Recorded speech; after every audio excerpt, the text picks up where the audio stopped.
जब रसिकों की संगति मिल जाए तो समझ लेना चाहिए हमारा अंतिम जन्म है। यदि समझ ठीक हो जाए और रसिकों की संगति पर महत्व बुद्धि हो जाए तो समझ लेना चाहिए अब हमारा आखिरी जन्म है। सत्संगति संस्कृति कर अंता, गोस्वामी तुलसीदास जी कह रहे हैं, बड़े भाग पाइब सत्संगा तो बिना ही प्रयास होई भव भंगा। यदि सत्संग मिल गया तो संस्कृति चक्र आवागमन का अंत है, इसीलिए संत का संग मिल गया। रसिकन की सत्संगति दीजे सुनिबो रस भरी बानी, क्योंकि उनकी रस भरी बाणी सुनने से हमारा जो मलिन मन है वो स्वाभाविक निर्मल होने लगता है। साधना में नवीन उत्साह आने लगता है। जहां हमारी गलती होती वहां हमको चुभते हैं सत्संग के वचन, जलन पैदा करते हैं, बार बार हृदय को जलाते हैं, तो हमारी गलतियां भस्म हो जाती हैं। गलतियों का, अपराध का जो पाप का दंड मिलना था वो सब नष्ट हो जाता है और पुनः गलती होने की संभावना नहीं रह जाती। ऐसा प्रायश्चित होता है सत्संग सुनने से।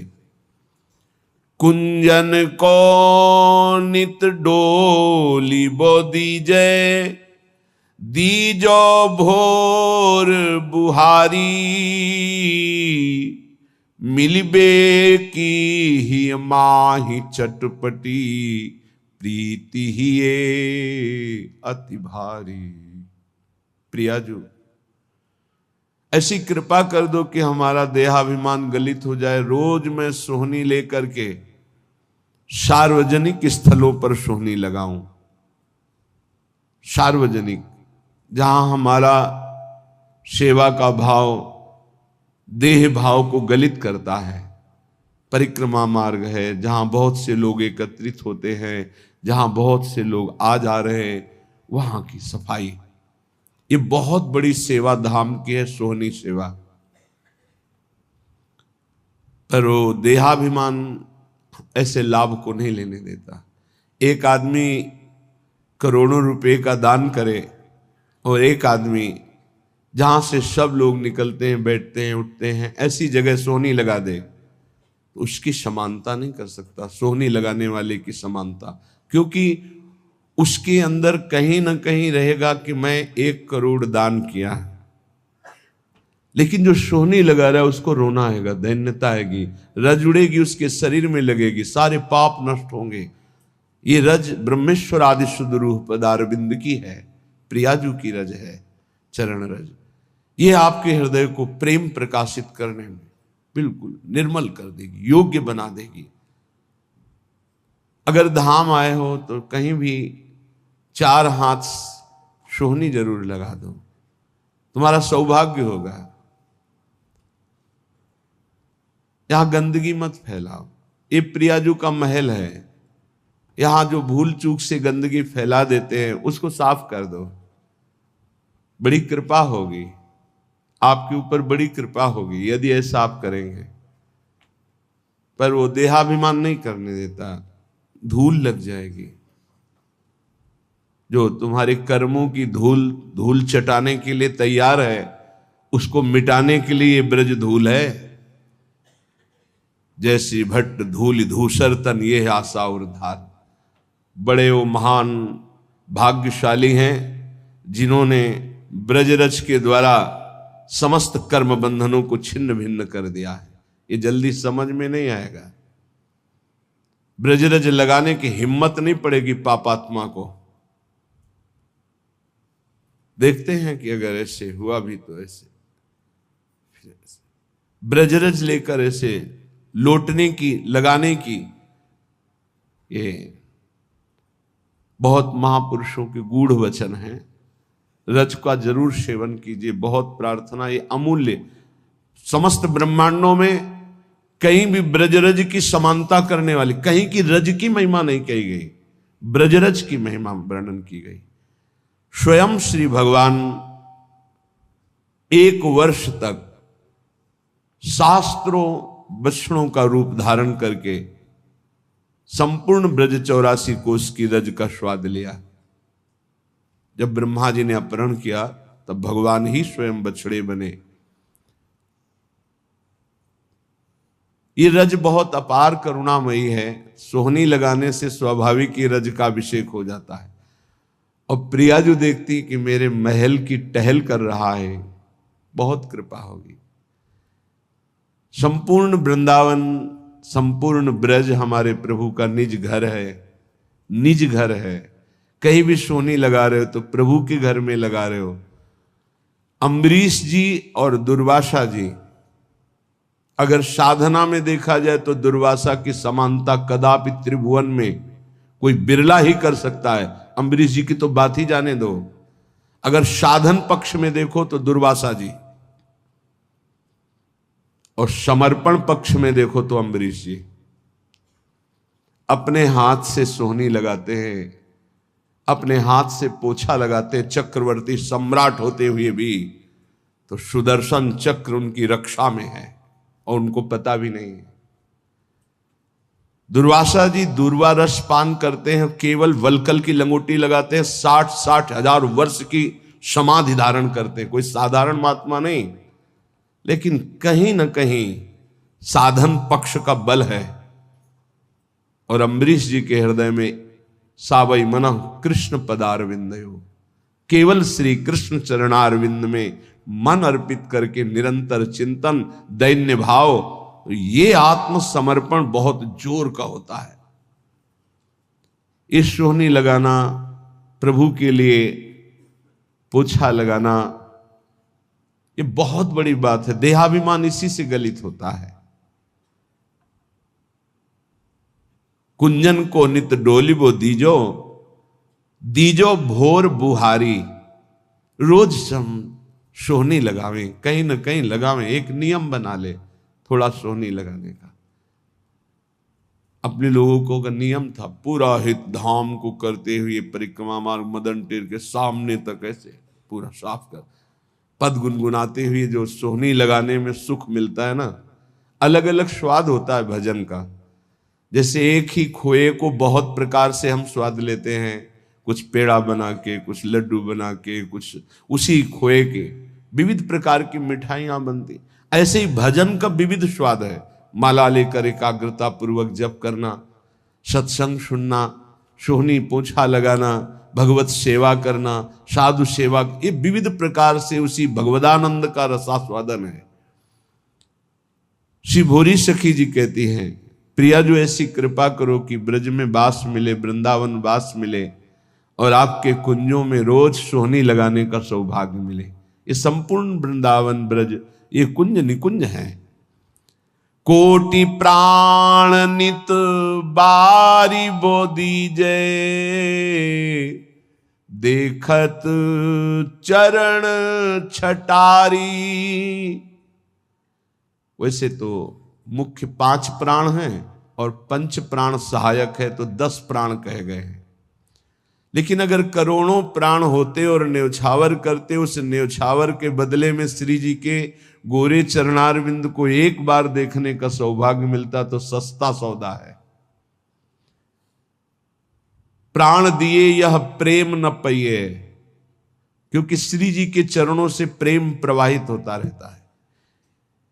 सत्प्रेम सिंधु मकरंद रसौग धारा, प्रेम धारा गोरे चरणारविंद से ही प्रवाहित हो रही है, प्रियाजू के चरणों से। लालजू का प्रेम ही प्रियाजू है। इसलिए एक रसिक महान पुरुष ने कहा कि श्री कृष्ण का प्रेम बिना प्रियाजू की कृपा के मिल ही नहीं सकता। उन्होंने विनोद में कहा, श्री कृष्ण के पास तो प्रेम है ही नहीं, वो तो प्रियाजू है। तो एक उपासक ने प्रश्न किया के हित धाम में कि उन्होंने ऐसे कैसे कह दिया। हमें बड़ी जलन हुई कि श्री कृष्ण के पास प्रेम ही नहीं है। तुमको शब्द बोलिए, आप वही शब्द बोलिए जो बोले हो, क्योंकि आप मिलावट कर दोगे तो अर्थ नहीं निकल पाएगा। वो जीव के तो शब्द वो बोले, तुमको देखो उनके शब्दों में झांक के देखो क्या कह रहे हैं। श्री कृष्ण के पास तो प्रेम नहीं, क्योंकि श्री कृष्ण का प्रेम तो मूर्तिमान प्रियाजू के रूप में विराजमान है। तो बिना प्रियाजू के चरणों की आराधना के प्रेम कैसे प्राप्त हो जाएगा। क्योंकि प्रेम रूप तो सांद्रानंद घन प्रेम मूर्ति किशोरी, ललित रंगीली गाइए ताते प्रेम रंग रस पाइए। प्रियाजू कोई और थोड़ी है, लालजू के हृदय का प्रेम जब रूप धारण किया तो लाडली जू के रूप में हुआ।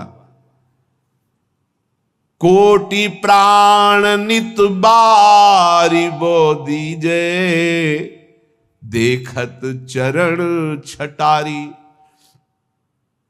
जैसे जो केवल श्री कृष्ण उपासना में अभी प्रवेश नहीं पाए हैं पर भक्ति करते हैं, वो जब सुनते हैं कि लालजू मोर मुकुट पधराते हैं श्री जी के चरणों में, तो हमने देखा वो चूंकि अभी प्रारंभ है उनकी भक्ति का, तो भगवान ऐसा कैसे कर सकते, भगवान कैसे ऐसा कर सकते।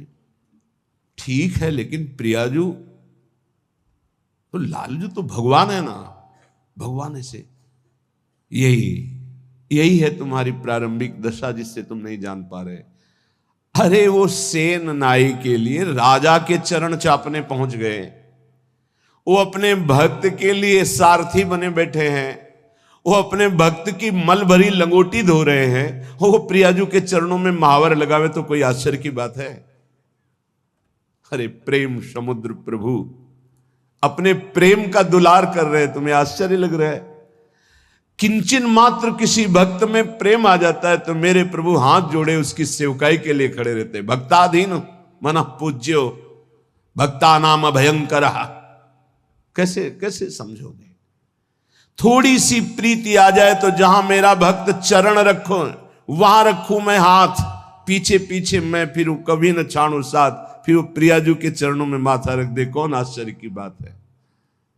नंददास प्रभु छवि बिलोकत प्रीति के प्रतिपाल, चापत चरण मोहन लाल। कोटि प्राण नित बारी बो दीजे, देखत चरण छटारी। इतनी आस पुजावहु प्यारी, भोरी बलि बलिहारी।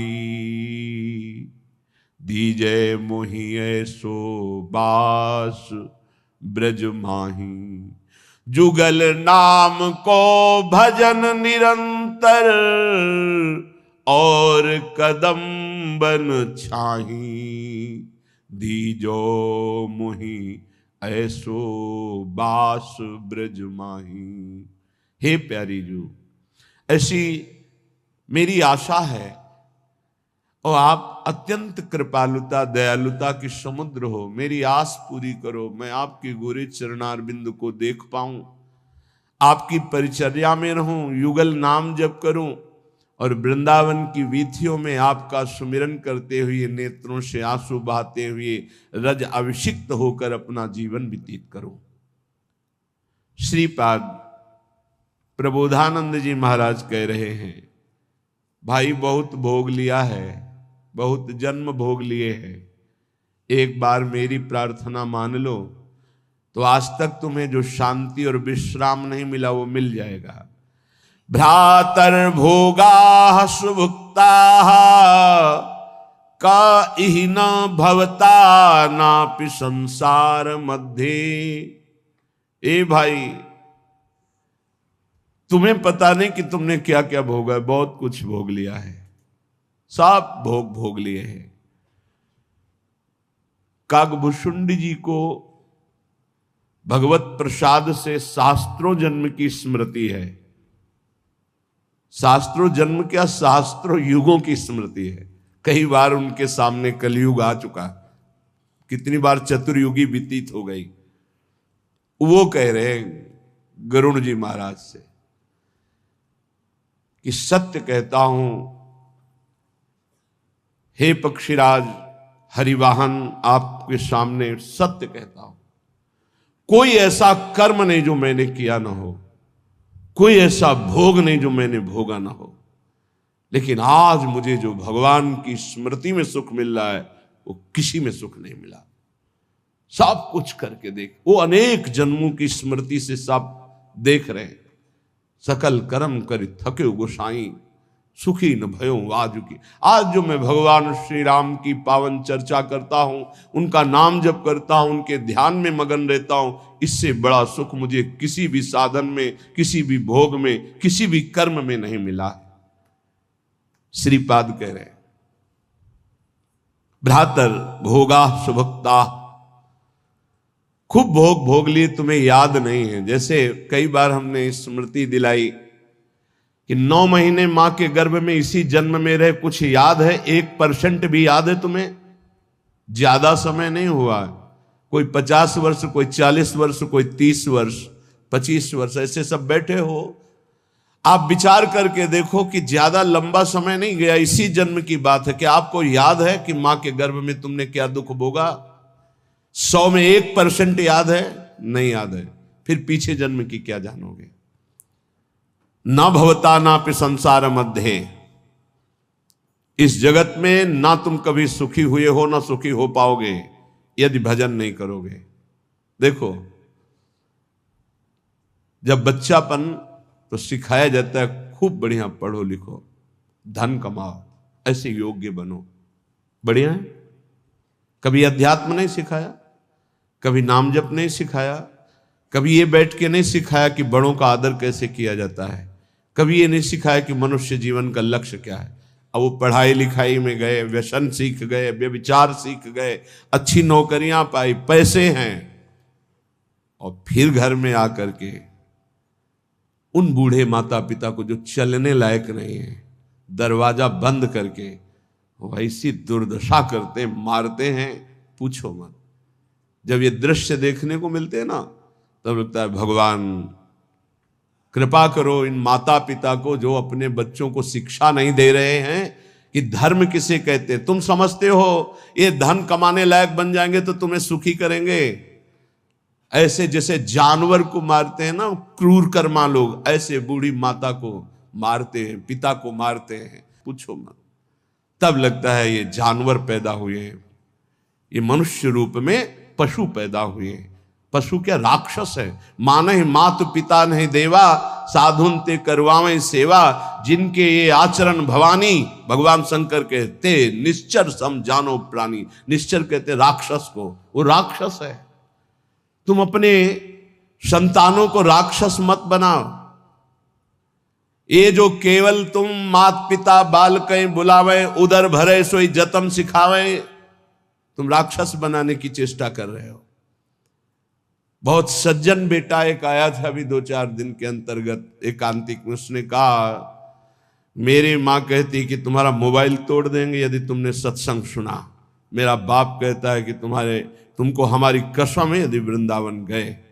यही बच्चे जब सतमार्ग से विमुख हो जाएंगे और शराब पीकर घर आएंगे, तब तुम्हारी पूजा करेंगे, तब तुम्हें अपनी कसम ध्यान आएगी कि अगर ये वृंदावन जाता, साधु समागम करता, तो आज लातों से न मारता। आज ये मेरी दुर्दशा न कर। चीख रहा है, क्या है? भ्रातर भोगास भुक्ता, भुगतोगे।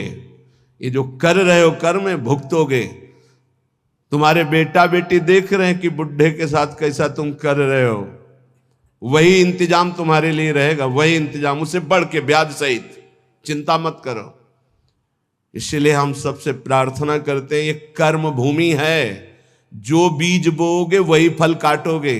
आज देखने में लग रहा है कि माता पिता के साथ बड़ा अन्याय हो रहा है, लेकिन सत्य पूछो तो ये उनके कर्म का फल उनको देखने को मिल रहा है। न कभी राम बोले, न कृष्ण बोले, न हरि बोले, पूरा जीवन केवल इसी में लगाया। तो देख परिणाम, जिनके लिए जीवन लगाया वही तेरा जीवन लेने के लिए तत्पर हो रहा है, वो वही तेरा नाश कर रहा है। जिसको तूने सजाया वही तुझे दंड दे रहा है। क्यों? भगवान का विरोधी भाव रखने वाला कभी सुखी नहीं हो सकता। हनुमान जी महाराज रावण को कहते, हाथ जोड़कर विनती करता हूं राम जी की विमुखता का त्याग कर दे, नहीं शंकर साहस विष्णु अज तो ही सकहि न राख राम कर द्रोही। मैं सभा में कह रहा हूं ये हजारों ये भगवत स्वरूप महापुरुष भी तेरी रक्षा नहीं कर पाएंगे। तेरा विनाश हो जाएगा यदि तू भगवान से विमुख रहेगा। हे भ्रातर भोगा सुभुक्ता की न इव भवता नापि संसार मध्य, संसार के बीच में तूने क्या क्या नहीं किया, बहुत से पाप किए, बहुत से भोग भोगे, अब बुद्धि ठिकाने लगा लो, सावधान हो जाओ। अभी सब मिटा सकते हो, सब गलतियां मिटा सकते हो, अभी बहुत अच्छे बन सकते हो, अभी भगवत प्राप्ति कर सकते हो। पूरा जीवन गलती करता रहा, जामिल अंतिम में नारायण निकल गया तो भगवत प्राप्त हो गया। अपना पता नहीं कब अंतिम, अब सुधार लो। अगर हमारी आवाज आपके कान में पहुंच रही है, चाहे ऐसे समक्ष बैठे हुए या यूट्यूब में, आपके माता पिता कैसे भी हो, हमारी प्रार्थना है यदि वो वयोवृद्ध हैं, चलने फिरने में असमर्थ हैं, तो पहले समझ लो उनकी बुद्धि भ्रष्ट हो गई है। तुम्हें मानना पड़ेगा। ये भ्रष्ट का मतलब होता है स्थिति से गिर जाना। अब वो ठीक नहीं बोलेंगे, वो आपको गाली देंगे। आप घी चुपड़ी रोटी सब्जी दाल सब देंगे, फिर भी वो आपको गाली देंगे। आपके रिश्ते नातेदारों से आपकी निंदा करेंगे, पर आप उनकी इस बिगड़ी हुई बुद्धि का रोष पूर्वक अनुगमन करते हुए उनको पीटना, उनको मारना, ये आचरण मत करें, क्योंकि उनकी कर्मानुसार बुद्धि बिगड़ चुकी है। अब अपने कर्म आप मत बिगाड़िए, वो आपके भगवान हैं, सच्ची मानिए उनमें भगवान बैठे हुए हैं। ऐसे असमर्थ माता पिता को भगवान की तरह दुलार करोगे तो तुम सदैव श्री संपन्न रहोगे, लक्ष्मी तुम्हारे घर से नहीं जाएगी। और जिन घरों में माता पिता को त्रास दिया जाता है, जिन घरों में आए हुई पानी ग्रहण करके पत्नी के साथ अनर्थ नाना प्रकार की दोष वृत्तियां, वो घर कभी श्री संपन्न नहीं हो सकता, सुख संपन्न नहीं हो सकता। आप सत्संग सुनने आए हो, इसी का सुधार करना चाहिए। माता पिता आपके साथ क्या व्यवहार कर रहे हैं बिल्कुल मत देखो, ये मान लो कि ये पागल है, उनकी बातें मत सुनो। तुमका अपना कर्तव्य दे, तुम्हारा क्या कर्तव्य, हमको केवल अपना कर्तव्य देखना।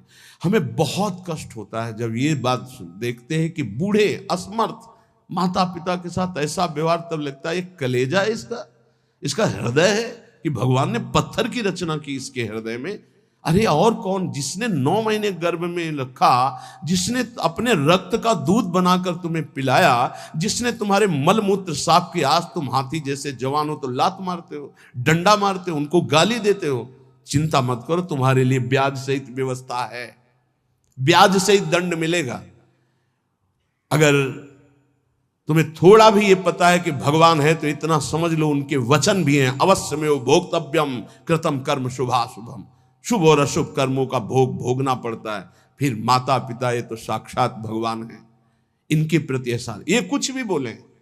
हमने देखा है वयोवृद्ध आदमी की बुद्धि पतित हो जाती। पतित अगर जीवन भर भजन नहीं किया ना, तो पतित का मतलब होता है स्थिति से गिर जाना, भ्रष्ट होने का मतलब है गिर जाना। अब उसको जो बोलना चाहिए वो नहीं बोल पाएगा। उस समय हमको क्रोध नहीं करना कि हम तो इतना खवाते पिलाते हैं, ये हमारी निंदा करते हैं। ये हम बहुत गूढ़ बात आपको कह रहे हैं।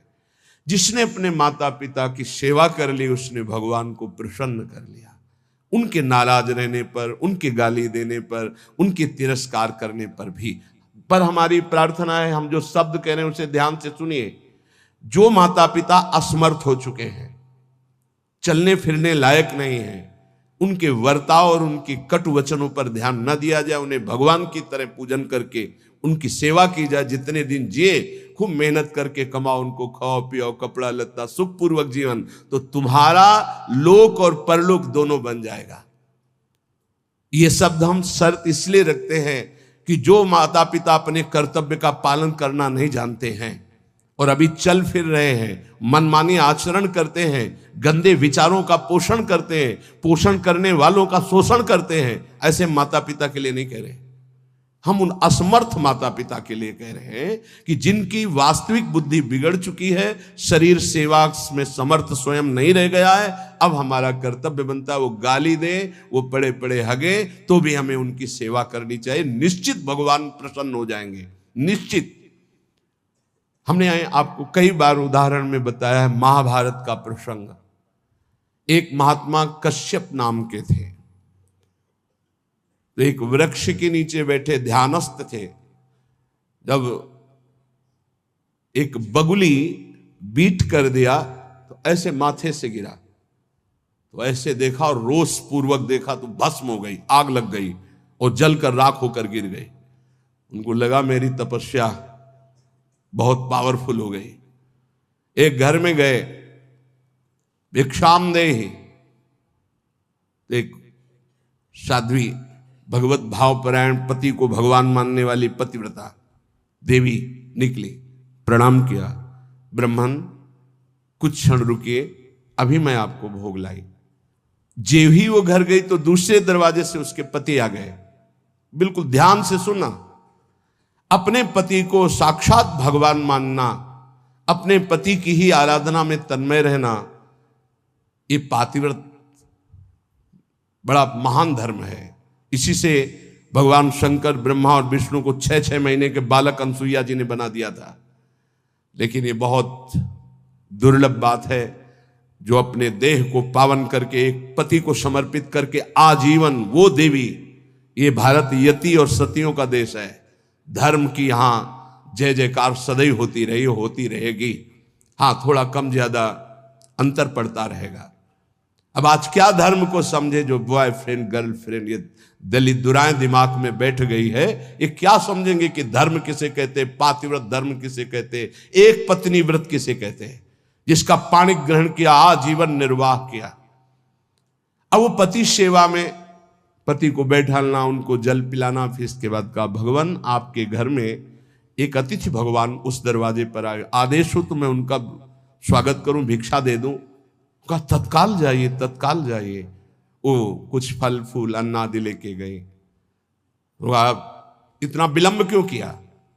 वो तो उस रोष में थे कि हमारा तप बढ़ चुका है, मैंने बगुली के देखा था वो भस्म हो गई। तो उनका भगवान शांत शांत, विलंब का कारण, मैं एक पतिव्रता हूं, मेरे प्रभु मेरे पतिदेव आए, मैं उनको आसन दिया, जल पिलाया, फिर उनकी अनुमति से आपको देने आई हूं। तो उनका तुमने हमको ऐसा वैसा महात्मा समझ लिया क्या? तो उसने कहा महाराज तुम्हारे उस वृक्ष की बगुली नहीं हूं कि तुम्हारे देखने से भस्म हो जाऊंगी। मैं एक पतिव्रता हूं जो बैठे बैठे तीनों लोकों का दर्शन कर रही हूं अपने पातिव्रत धर्म के व्रत से। बहुत बड़ा बल होता है पातिव्रत धर्म में, ये कोई खिलवाड़ नहीं है। गृहस्थी कोई साधारण धर्म नहीं, आप लोग जिसे बिल्कुल अवहेलना कर रहे हैं कि हम तो गृहस्थ हैं, हम तो विषयी हैं। अरे भगवान के अंश हो, तुम जहां हो वहीं से भगवत प्राप्ति कर सकते हो, इतनी सामर्थ्य आप में है।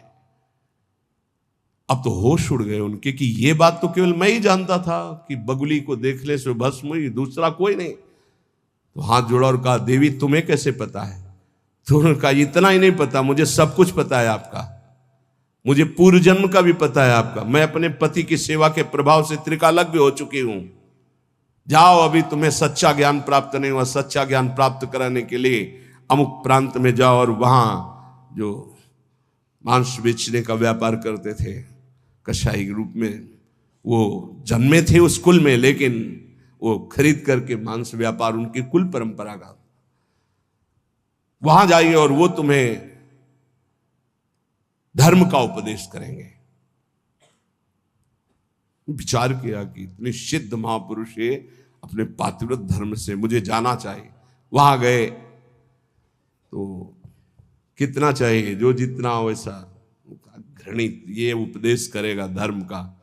चलने लगे तो उनका कश्यप जी, बिना परिचय के परिचय, कश्यप जी रुकिए, रुके, आपको अमुक गांव की पतिव्रता पत्नी ने भेजा है ना? हाँ, पहले फोन तो था नहीं कि फोन कर दिया होगा। बोले आप रुकिए, मैं अपना व्यापार रूपी पूजा कर्म कर लूं, फिर आपको मैं उपदेश करता हूं।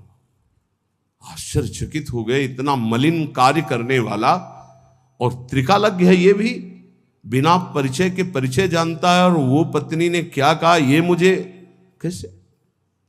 बाद में जब अपनी सेवा से निवृत्त हुए तो दुकान को अपनी प्रणाम किया, पैर छुआ और वो कर्म भगवान को समर्पित किया कि मुझे जिस कुल में जन्म दिया वो मैं कर्म कर रहा हूं, और नाम जब निरंतर चलता था।